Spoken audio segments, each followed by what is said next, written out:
안녕하세요. 영국어입니다. 이번 시간에는 윤동주 시인의 쉽게 씌어진 시를 공부하겠습니다. 쉽게 씌어진 시를 지은 윤동주 시인에 대해서는 다른 강의 영상인 서시에 소개를 했으니까요. 그 영상을 참고해 주시기 바랍니다.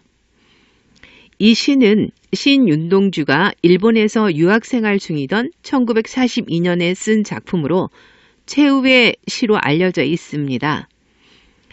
1943년 항일운동을 했다는 혐의로 체포되어서 후쿠오카 형무소에서 복역을 하다가 1945년 2월 16일에 생을 마감하고 말았습니다. 일제강점하의 어두운 현실 상황에서 부끄럽지 않은 삶을 살려고 노력한 식민지 지식인의 고뇌, 번민, 자기성찰 이런 것들이 잘 담겨있는 작품입니다. 이 시의 화자는 암울한 시대적 현실 속에서도 현실에 대한 고민이 없이 현실에 안주하면서 시가 쉽게 쓰이는 것을 부끄러워합니다. 그리고 그런 자신의 모습에 회의를 느끼고 자기 반성을 하면서 긍정적인 미래에 대한 희망을 통해서 부정적인 현실을 극복하려는 의지를 독백적이고 성찰적인 어조로 담담하게 말하고 있습니다. 먼저 1년부터 보겠습니다. 창밖에 밤비가 속살거려 육첩방은 남의 나라. 1년의 상황을 보면 창밖에는 밤비가 내리고 있고 화자는 남의 나라인 육첩방이라는 공간에 있습니다. 밤이라는 시간적 배경, 육첩방이라는 공간적 배경을 제시해서 화자가 처한 상황을 알려주고 있습니다. 바깥이 밝으면 시선이 밖으로 향합니다. 시간적 배경인 밤은 밖이 어둡기 때문에 시선이 밖으로 향하기가 어려운 환경입니다. 거기에 비까지 오고 있는데요. 밤비는 고독하고 쓸쓸한 분위기를 형성하면서 화자가 자신의 내면을 응시하게 되고 그리고 자아 성찰이 이루어지는 계기를 마련을 해줍니다. 자아 성찰을 하면서 자신이 놓여있는 현실이 밤처럼 어둡고 절망적이라는 것을 인식합니다. 밤이라는 시간적인 배경은 반영론적으로 본다면 일제강점기의 암울한 부정적인 상황이라고 볼 수 있습니다. 그리고 밤비가 속살거린다. 이 속살거린다는 표현에서는 청각적 이미지도 제시되어 있습니다. 화자가 있는 공간인 육첩방은 일본식 돗자리인 다다미 6장을 깐 작은 방을 말합니다. 육첩방은 일본식 생활 공간인데요. 화자는 우리나라를 침략한 일본에 유학 중인 자신의 입장에 대해서 인식을 하게 됩니다. 육첩방을 통해서 화자는 낯선 남의 나라에 와 있다는 것을 깨달으면서 조국을 상실한 자신의 처지, 그리고 부정적인 현실에 자신이 놓여 있다는 것을 자각합니다. 이것으로 보아서 육첩방이라는 좁은 공간은 화자를 정신적으로 억압하고 구속하는 자유스럽지 못한 공간이면서 시대 상황이라고 볼 수가 있습니다. 1년에서는 밤이라는 시간을 통해서는 일제강점기의 암담한 현실을 그리고 육첩방이라는 공간을 통해서는 일본에 유학 중인 화자의 처지를 알 수 있는데요. 이 배경을 통해서 화자는 어두운 시대적 현실을 인식하고 있습니다. 시간적인 배경인 밤과 그리고 공간적 배경인 육첩방은 자아 성찰의 계기를 만들어주는 배경이라고 할 수 있습니다. 이언을 볼게요. 시인이란 슬픈 천명인 줄 알면서도 한 줄 시를 적어볼까? 화자는 시를 써야 하는 자신의 처지를 슬픈 천명이라고 생각을 하면서도 시를 쓸 수밖에 없는 시인으로서의 한계를 느낍니다.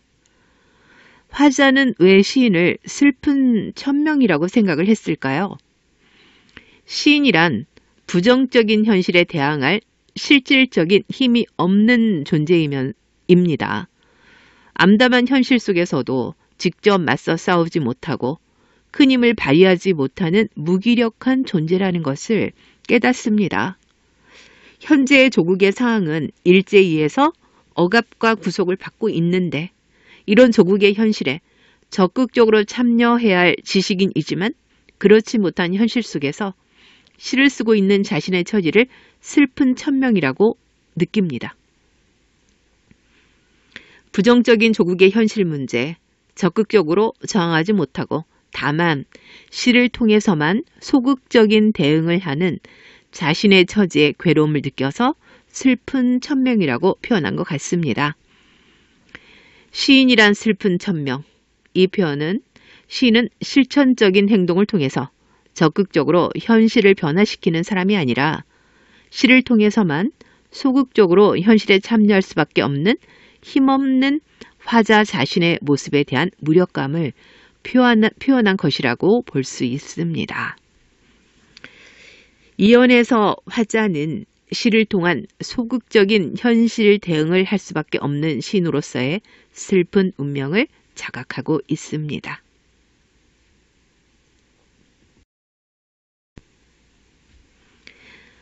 삼령과 사연을 보겠습니다. 땀내와 사랑내 포근히 품긴 보내주신 학비 봉투를 받아 대학노트를 끼고 늙은 교수의 강의 들으러 간다. 화자는 부모님의 노고와 자식에 대한 헌신과 사랑이 담긴 소중한 학비 봉투를 받아서 늙은 교수의 강의를 들으러 갑니다. 땀내 사랑내. 땀내 사랑내는 부모님의 사랑과 정성을 후각적 이미지를 통해서 표현을 하고 있습니다. 늙은 교수의 강의, 늙은 교수. 시대의 현실의 문제를 전혀 해결하지 못하는 낡은 학문적 지식을 가리키는 거죠. 육첩방은 남의 나라, 시인이란 슬픈 운명, 보내주신 학비 봉투, 대학 노트, 늙은 교수의 강의, 이런 시적 표현을 통해서 화자는 일본에서 공부를 하는 대학생이면서 시인이라는 것을 알 수 있습니다. 이런 표현들이 화자의 처지와 신분을 알 수 있는 시적 표현들입니다. 윤동주 시인은 실제로 일본에 있는 대학에서 영문학을 공부했습니다. 하늘을 우러러 한 점 부끄러움이 없는 삶을 살고자 했던 시인은 이렇게 현실과는 동떨어진 지식을 배우기 위해서 부모님이 고생해서 보내준 학비를 받아 쓰는데 고통을 느꼈을 겁니다. 화자는 나라를 빼앗은 나라에서 무의미한 유학생활을 하고 있는 자신의 삶을 우울하고 회의적인 시선으로 인식합니다. 여기에서는 부정적인 현실에 안주하고 있는 식민지 지식인의 모습과 그리고 무기력하고 소극적인 현실적 자아의 모습이 구체적으로 제시되고 있습니다.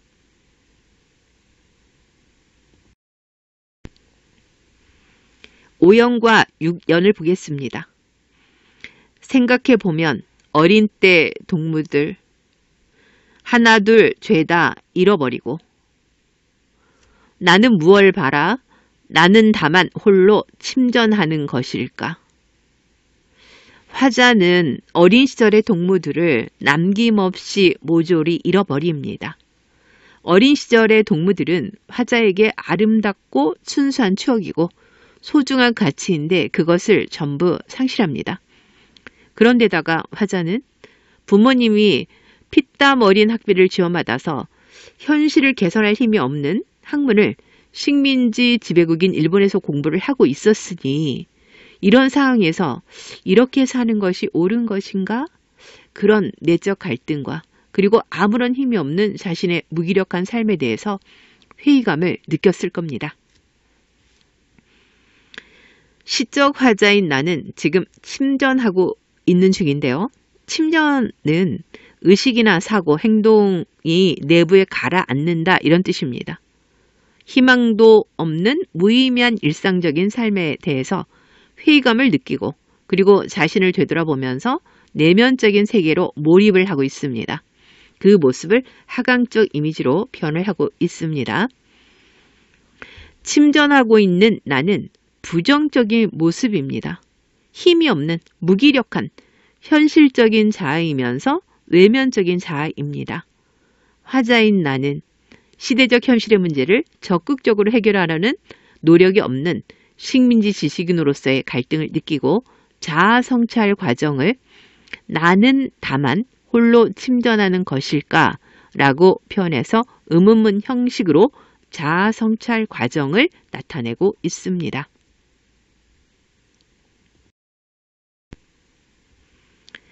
다음으로 7년을 보겠습니다.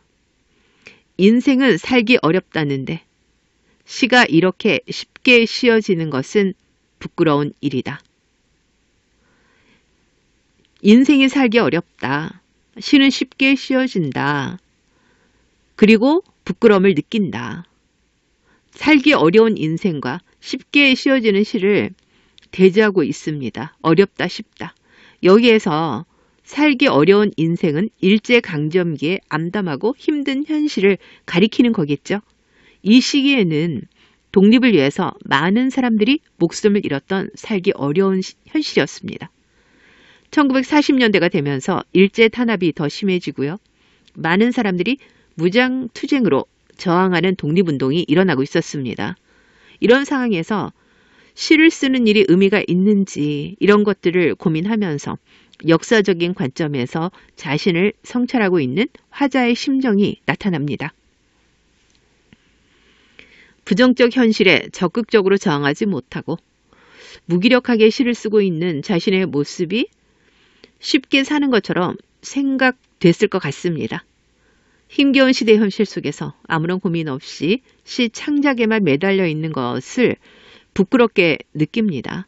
윤동주는 부끄러움의 시인이라고 알려져 있을 정도로 완벽한 삶을 추구했는데요. 이렇게 완벽하지 못한 시인 자신의 삶을 항상 부끄럽게 생각을 했습니다. 그리고 그만큼 자신에 대해 끝없는 참회, 깊은 성찰을 하며 살았습니다. 자아 성찰이 없다면 부끄러움의 감정은 느끼기 어렵습니다. 시대 현실과 괴리된 시창작을 하는 삶에 대해서 엄격한 자아 성찰을 하고 그리고 현재 모습에 부끄러움을 느낍니다. 시가 쉽게 쓰여진다는 표현은 반어적이라고 볼 수 있는데요. 치열하고 엄격한 자아 성찰의 과정을 거쳐서 시를 쓰고 있고 그리고 그 시가 쉽게 씌워졌다고 보기는 어려울 것 같습니다. 화자에게 시를 쓰는 과정이 고통스러운 반성의 과정임을 본다면 화자의 무기력한 삶에 대한 자조적인 표현이라고 볼 수 있을 것 같습니다. 7년은 식민지 지식인으로서 자신의 책임과 역할을 다하지 못하고 시를 쓰면서 소극적으로 살고 있는 화자 자신의 모습을 솔직하게 고백하고 있습니다. 8년을 보겠습니다. 육첩방은 남의 나라.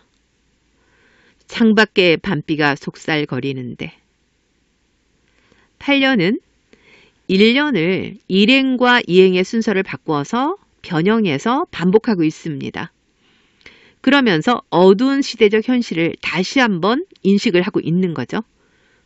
지금까지는 소극적이고 무력한 화자였다면 자아 성찰의 과정을 통해서 현실에 대한 화자 인식이 바뀌면서 적극적으로 현실을 극복하려는 의지로 변합니다. 내면을 응시하던 화자가 외부 세계로 시선을 돌리면서 시상이 전환되고 있는 연이 8년입니다. 다음으로 9연을 보겠습니다. 등불을 밝혀 어둠을 조금 내몰고 시대처럼 올 아침을 기다리는 최후의 나. 지금까지는 어두운 시대 현실 속에서도 무기력하고 소극적인 자아의 모습을 보였다면 현실을 다시 인식하고 난 후부터는 화자는 암담한 현실을 헤쳐나가려는 적극적인 노력을 하는 태도로 바뀝니다. 화자가 처한 현실은 어둠인데요.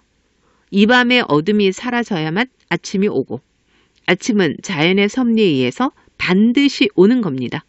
이 어둠을 조금이라도 내몰기 위해서 등불을 들고 그리고 필연적으로 올 아침을 기다리고 있습니다. 등불을 밝히는 행위는 부정적인 현실인 어둠을 내몰고 새로운 시대를 맞을 수 있다는 믿음을 보여주는 그런 행동입니다. 즉, 아침을 조금이라도 앞당기려는 노력으로 볼 수 있는 거죠. 등불은 어둠을 밝히는 것으로 암담한 현실을 극복하려는 정신적인 지표를 상징하고요. 그리고 새로운 시대를 향한 노력을 의미합니다. 등불을 든다는 것은 어두운 현실과 타협하지 않고 그리고 일제에 맞서는 저항 의지, 부끄럽게 살지 않겠다는 현실 극복 의지를 드러내는 것입니다. 어둠은 화자가 궁극적으로 내몰고 싶어하는 대상입니다. 부정적인 소재죠. 등불을 들었다고 해서 어둠이 다 없어지지는 않겠죠. 그러나 언젠가는 어둠이 완전히 사라질 거라고 믿고 있기 때문에 어둠을 조금 내몰고 조금이라는 표현을 써서 조심스럽지만 작은 희생을 해서라도 그리고 밝은 미래를 향한 의지를 다짐한 것 같습니다. 어둠은 암울하고 절망적인 현실인 일제강점기를 시각적 이미지로 변하고 있습니다. 이행을 볼까요? 시대처럼 올 아침, 그리고 그것을 기다리는 최후의 나. 시대처럼 올 아침, 반드시 오게 될 아침이라는 거죠. 즉, 밝고 희망찬 미래의 역사, 그리고 어둠을 일제강점기 현실로 본다면 아침은 조국의 광복을 상징한다고도 볼 수 있습니다. 시대처럼 올, 이 올이라는 당위성을 표현하는 거죠. 우리 조국에게 반드시 조국을 온다는 확신을 드러내면서 희망과 의지를 표현하고 있습니다. 그리고 최후의 나, 최후의 나는 긍정적인 자아의 모습입니다. 반성과 자기 성찰을 통해서 도달한 성숙한 내면적 자아죠. 그 내면적 자아는 반성적 자아, 그리고 성찰적 자아, 이상적 자아, 이렇게 부를 수 있습니다. 이 시에는 밝음과 어두움의 이미지가 대립되고 있는데요. 밝음의 이미지를 보이는 소재는 등불과 아침이고 어두움의 이미지는 밤비와 어둠입니다. 이 이미지 대립을 통해서 부정적 현실을 극복하려는 의지를 드러내고 있습니다. 마지막 10연을 보겠습니다. 나는 나에게 작은 손을 내밀어 눈물과 위안으로 잡는 최초의 악수. 여기에는 나가 두 번이 나와 있습니다. 1번의 나는 구연의 끝에 있는 최후의 나와 같은 나입니다. 자아 성찰의 과정을 통해서 도달한 성숙한 내면적 자아입니다. 반성적 자아, 성찰적 자아, 이상적 자아, 긍정적 자아를 의미합니다. 2번의 나는 부정적 자아입니다. 늙은 교수의 강의를 들으러 가는 나, 어려운 현실 속에서 시를 쓰며 소극적으로 살아온 나입니다. 잘못된 현실과 타협하면서 무기력하고 무의미한 삶을 살았던 부정적인 자아인 것입니다. 이 자아는 현실적 자아, 현상적 자아, 그리고 외면적 자아입니다. 이렇게 분열된 두 개의 자아가 악수를 합니다. 이 악수는 내면적 자아와 현실적 자아가 화해를 하고 화합을 한다는 것을 의미합니다. 악수를 통해서 내적 갈등을 해소하면서 현실을 극복하려는 의지를 다지고 미래에 대한 희망을 드러내고 있습니다. 화해에 도달하기까지 눈물과 위안이라는 과정이 있었는데요. 여기에서 눈물은 반성의 눈물, 그리고 위안은 화자 자신에 대한 연민이 아니었을까라는 생각이 듭니다. 마지막 연을 눈물과 위안으로 잡는 최초의 악수, 이렇게 악수라는 명사로 종결을 하면서 여운을 남기고 이 시는 끝을 맺습니다. 전체적으로 보면 이 시의 흐름은 밤비, 부정적인 현실을 인식하면서 자아 성찰의 계기를 마련을 해주고요. 그리고 화자는 침전하면서 내면적 세계로 몰입을 해서 자아 성찰을 하고 그리고 그 결과 부끄러움을 느끼게 됩니다. 마지막으로 악수를 하면서 부끄럽게 살지 않겠다는 그리고 부정적 현실을 극복하겠다는 의지를 다지면서 이 시가 전개되고 있습니다.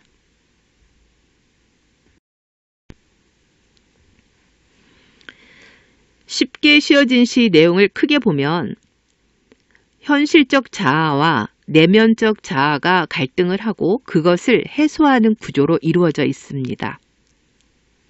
어두운 시대의 현실에 안주하면서 무기력하게 살고 있는 현실적 자아, 현실에 적극적으로 대응하여 부정적 현실을 극복하려는 의지를 가진 자아, 이렇게 두 개의 자아가 서로 갈등을 하면서 자아 성찰이 시작됩니다. 자아 성찰을 통해서 화자는 현실과 타협하면서 살아온 자신에 대해서 부끄러움을 느끼고 적극적으로 극복하려는 노력을 하면서 악수를 하고 그리고 두 자아가 화해를 하면서 이 시는 끝을 맺습니다.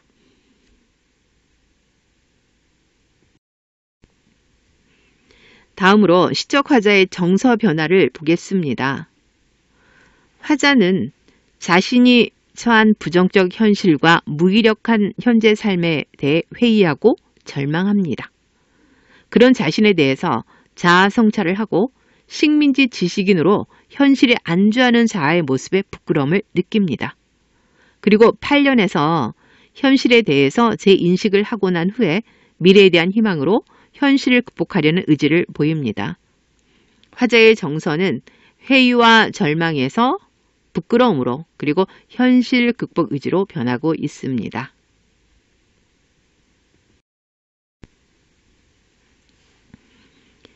지금까지 배운 내용을 바탕으로 주제와 특징을 알아보겠습니다. 이 시의 주제는 암담한 현실 속에서 느끼는 지식인의 고뇌와 자아 성찰을 통한 극복 의지입니다. 자, 다음으로 특징을 보겠습니다. 특징 1번을 보면요. 분열된 자아를 통해서 현실의 삶을 성찰하고 있습니다.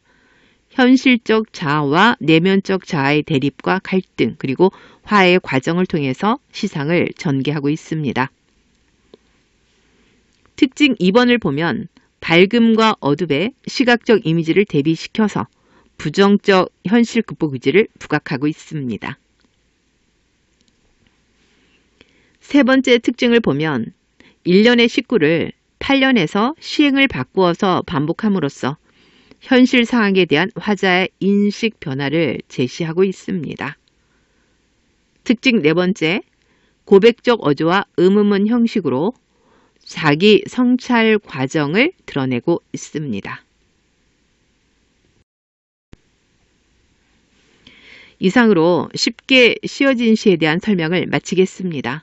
강의에 만족하시면 구독과 좋아요를 눌러주세요. 다른 강의 영상을 제작하는 데 큰 힘이 됩니다.